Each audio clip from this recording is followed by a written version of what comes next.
রিফাত ছোটবেলা থেকেই খুবই দুষ্টু ছিল।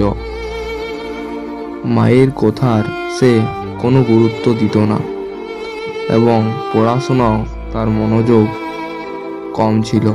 তার মা বরাবরই বলতেন, বড় মানুষ হবি, এটাই আমার একমাত্র চাওয়া। কিন্তু রিফাত হাসতো, সে সেই কথাগুলোর কোনো পাত্তাই দিত না। আর একদিন হঠাৎ তার মা অসুস্থ হয়ে পড়ে। টাকার খুব অভাব থাকায় ঠিকঠাক চিকিৎসাও তিনি পাননি।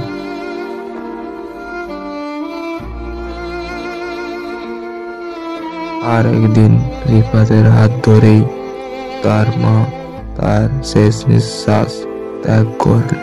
যাওয়ার আগে তিনি রিফাতকে বলেছিলেন, মানুষ হবি, কথা দে।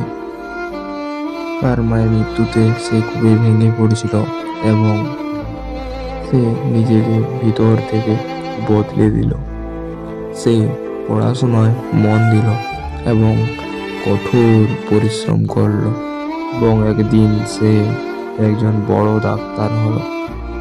সে দরিদ্রদের বিনামূল্যে চিকিৎসা দিত, কারণ সে জানতো যে সে টাকার অভাবে আর যেন কারো মা না মরে। একদিন হঠাৎ সে রাস্তা দিয়ে যাচ্ছে, এক সাংবাদিকের সাথে তার দেখা।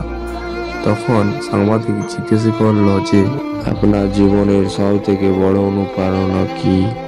তখন রিফাত মৃদু হেসে বলে, মায়ের শেষ উপহার, তার শেষ কথা।